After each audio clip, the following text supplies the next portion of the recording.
성탄의 축복이 여러분 모두에게 임하시기를 축원합니다. 예수님께서 2000년 전 베들레헴의 말구에서 태어났을 때는 아는 사람이 아무도 없었습니다. 한밤중에 양떼를 지키는 들에 사는 목자들이 처음 예수님의 탄생을 알게 됐죠. 오늘 함께 했던 찬송가 123장 저 들밖에 한밤중에 이 찬양이 바로 그것을 증거하고 있습니다. 그때 별들이 반짝이 빛나는 밤에 하늘에서 천사들이 나타납니다. 그 천사는 하나님의 영광의 빛으로 가득 차고 찬란하고 형용할 수 없는 빛의 옷을 입고 천사들이 목자들에게 나타난 것입니다. 여러분, 목자들이 얼마나 놀랐을까요?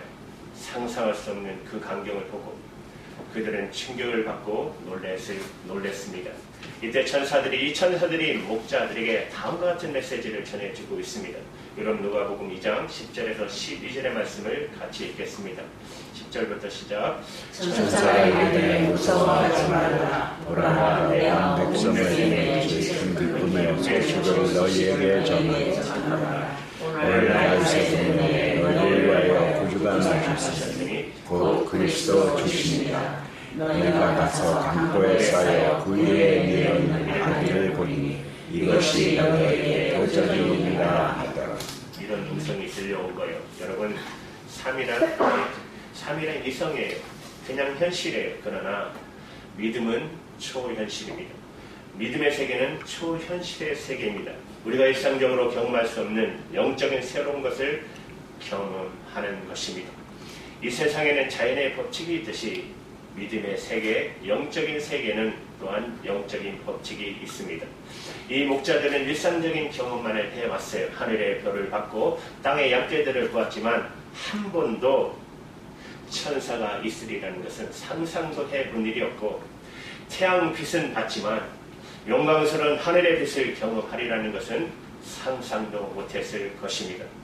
여러분, 신앙생활은 영적 경험이 있어야 합니다. 이성으로 이해가 안 되는 것입니다. 우리가 세상에 살아가는 모든 경험으로는 하늘의 사건을 경험할 수가 없습니다. 이 목자들은 충격을 받았어요. 그런데 음성이 들려와요. 예수 그리스도가 태어난다는 것입니다. 메시아가 태어난다는 것입니다. 그리고 다시 목자들이 천사들을 보니까 그 뒤에 셀 수 없는 어마어마한 하늘의 군대, 여러분, 이 땅의 나라에 군대가 있듯이 하나님의 나라에도 군대가 있습니다.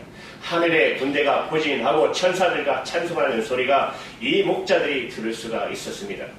여러분, 누가복음 오늘 본문 13절의 말씀을 보십시오. 호련히 허다한 천군이, 그렇죠, 하나님의 나라 천군이 천사와 함께 있어 하나님을 찬송하여 가로되. 저는 오늘 성탄절 아침에 어제 밤부터 오늘 아침에 일찍 일어나서 이 모습을 상상했어요. 하나님, 저에게도 천사들을 보여주십시오.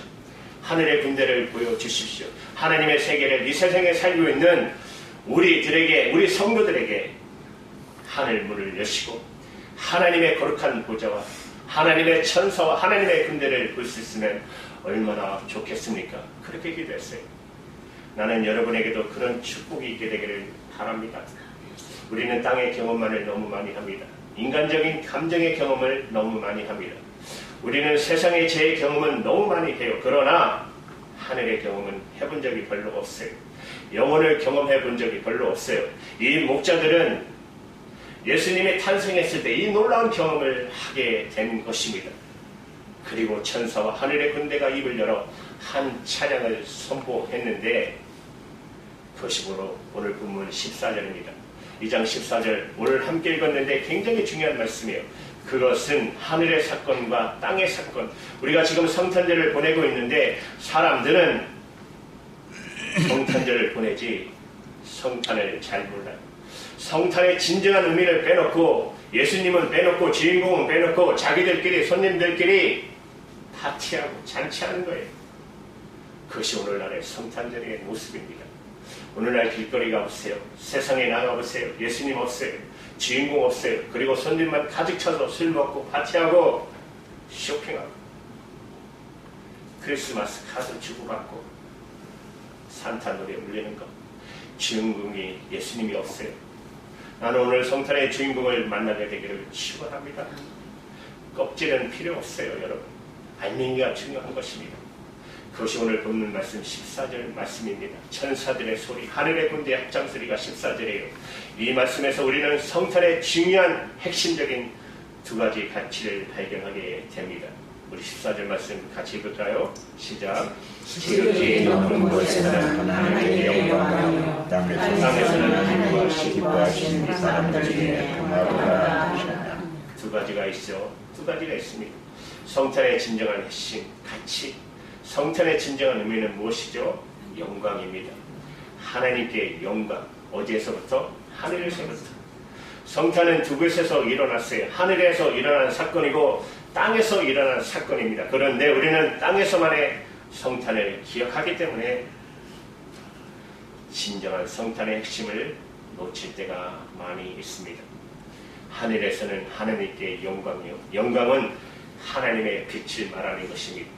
우리가 태양을 직시하지 못하고 볼 수 없듯이 우리는 하나님의 영광을 너무나도 찬란하고 너무나도 빛나고 너무나도 그 빛이 거룩하여 강해서 절대로 볼 수가 없어요. 그 빛 자체세요. 영광 그 자체세요. 하나님께서는 영광이요. 바로 이것이 여러분 성탄이에요. 성탄의 첫 번째 의미와 축복은 하나님께 영광입니다. 성탄은 땅의 사건이 아니라 하늘의 사건입니다.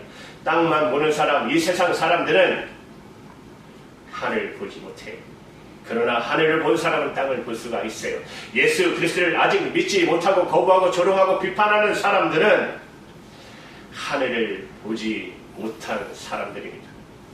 땅만 보기 때문에 하늘에서 어떤 사건이 벌어졌는지 그들은 상상조차도 못하는 것입니다. 예수님은 성령으로 잉태하셨어요. 동정녀 마리아에게서 이것은 땅의 사건이 아니라 하늘의 사건입니다. 마리아에게서 말구에서 땅에서 일어났지만 그러나 그것은 하나님의 계획하시고 하나님이 예비하시고 하나님이 섭리하시는 사건이십니다. 예수님은 스스로 태어난 것 아닙니다. 하나님이 보내셔서 태어나신 것입니다. 사랑하는 여러분, 하나님은 자신의 독생자를 세상에 보내셨을 때 기쁨으로 보내신 거 아닙니다. 고통스럽게 보내신 것입니다.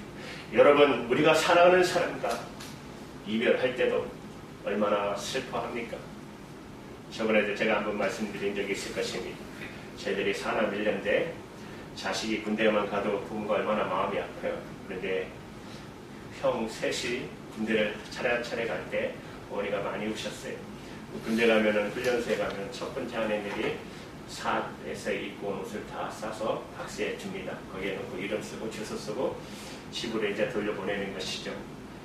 가실 때 어머니가 이제 군대에 떠나볼 때 많이 우시고 두 번째 많이 오실 때가 그 옷 보고 오세요. 다시 오셨어요.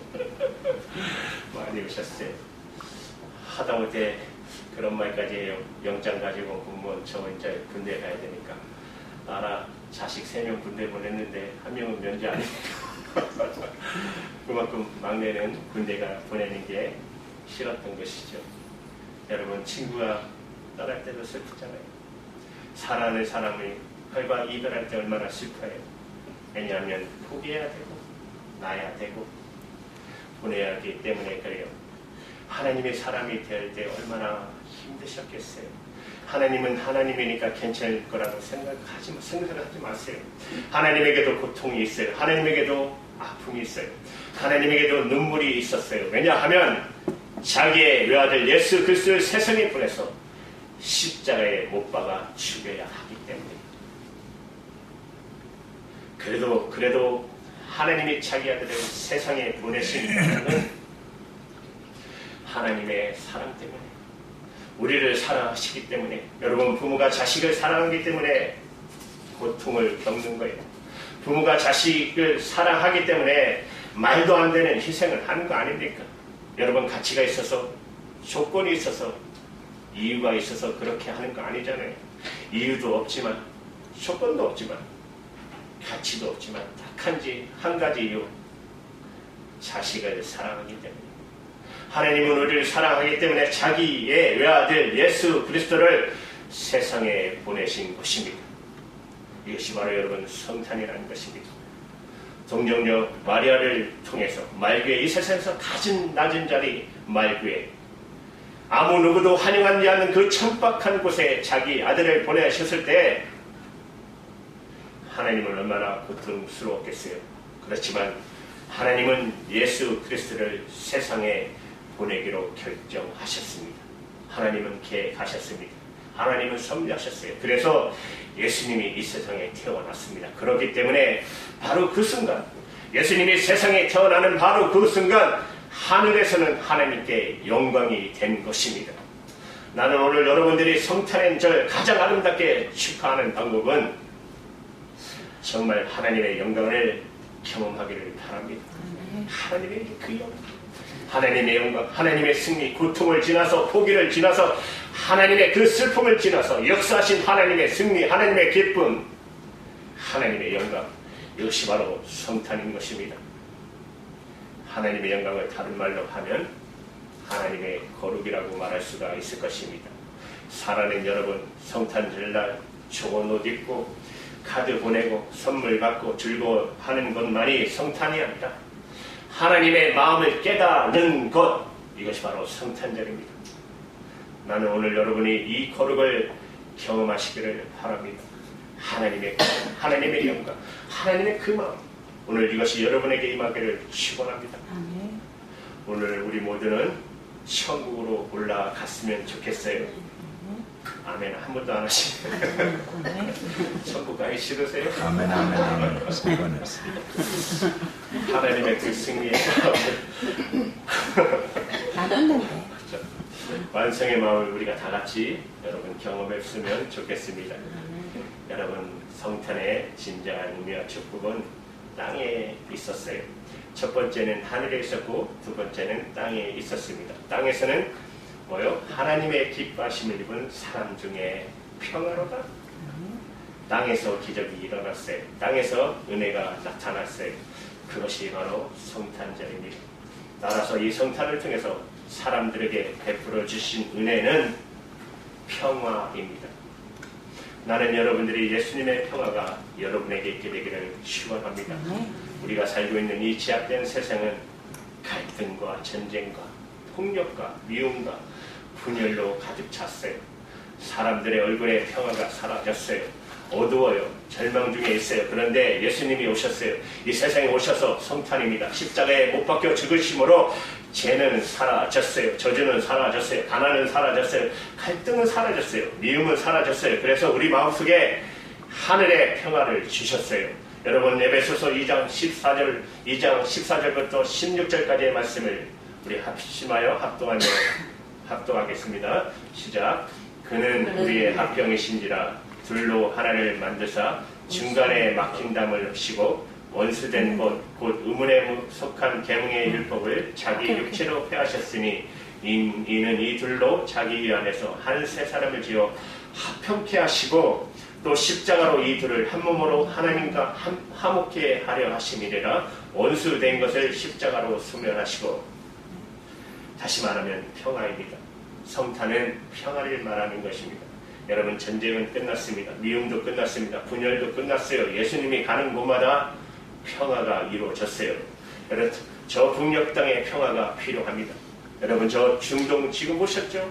이스라엘과 팔레스타인, 시리아, 우크라이나, 아프리카, 얼마나 많은 곳에 전쟁과 갈등과 분열이 일어나고 있습니까? 그곳에 평화가 필요한 것입니다. 한 끼도 제대로 먹지 못하는 굶주리는 너희 아내에게도 평화가 필요한 것입니다. 여러분, 그러나 이 평화를 말할 때 조심할 게 있습니다. 가짜 평화입니다. 사탄은 우리들에게 가짜 평화를 가르쳐 줍니다. 평화, 요즘 이 세상에서 가장 많이 쓰는 단어가 평화일 것입니다. 여러분, 가짜 평화를 줬다가 세상이 이 모양, 이 꼬라지가 된 것입니다. 가짜 평화예요. 진짜 평화는 예수 그리스도로 말미암아 주시는 평화인 것입니다. 저는 혼돈하는 우리나라, 물론 이 세상에 새로운 평화가 넘쳐나기를 바랍니다. 예수님은 어떤 분이신가? 여러분, 평화의 왕이십니다. 예수를 여러분 전하시기 바랍니다. 구세의 평화의 꽃이 피게 될 것입니다. 예수 그리스도를 찬양하십시오. 평화가 넘쳐나게 될 것입니다. 예수님은 살아낸 여러분 어떤 분이십니까? 살아낸 예수님은 평화를 위해서 화목 제물이 되신 분이십니다. 요한일서 2장 2절의 말씀을 같이 읽겠습니다. 시작. 저는 우리를 위하여 화목 제물이 우리만 위하여이 아니요 온 세상의 죄를 위하심이니라. 여러분, 평화를 위해서 평화의 제물, 화목을 위해서는 화목의 제물이 필요한 것입니다. 평화를 말한다고 평화가 오지 않습니다. 화목을 말한다고 화목이 오지 않습니다. 평화를 위해서는 제물이 필요합니다.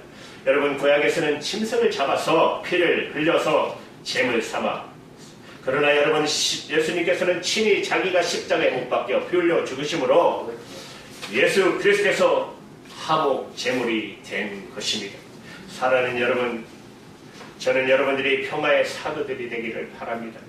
주여, 이 성탄절에 온 세상의 평화가 선포되게 하여 주시옵소서. 남북의 화평과 통일이 되게 하여 주시옵고, 우리 민족의 이념 전쟁이 다 끝나게 하여 주시옵고, 갈등과 혼란한 이 세상의 모든 사람이 평화롭게 하여 주시옵소서. 분쟁과 전쟁과 미움이 사라지게 하여 주시옵고, 여러분, 오늘 성탄절에 여러분이 이런 기도했으면 좋겠습니다.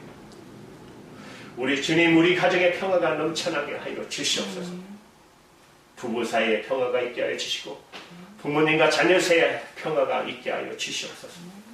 나는 여러분 가정에 예수님의 평화가 넘쳐나시기를 축원합니다. 나는 여러분의 영혼에도 하나님의 평화가 있게 되기를 바랍니다. 몸이 아프신 분, 오늘 그래도 두 분 나오셨네요. 우리 사랑하는 정옥순 사모님, 정성숙 사모님, 정우성 목사님, 모명원 권사님, 장로님 권사님들, 혹시 불안한 마음이 있는 분들, 항상 근심 걱정으로 불안해서 힘들어하는 분들에게 예수님의 평화가 오늘 임하기를 축원합니다. 아멘. 사랑하는 여러분, 그렇습니다. 하늘에서는 하나님께 영광이요, 땅에서는 하나님의 은혜를 입은 사람 중에 평화로다. 이것이 바로 성탄절입니다. 오늘 이 성탄의 축복이 여러분에게 흘러 넘쳐나기를 축원합니다. 아멘. 평강이 있을지어다. 아멘. 여러분, 좌우분들에게 한번 해보세요. 평강이 있을지어다. 평강이 있을지어다. 주님의 평강이 이 성탄절에 저와 여러분의, 또한 여러분 가정에 넘쳐나시기를 축원합니다. 아멘. 기도하시겠습니다.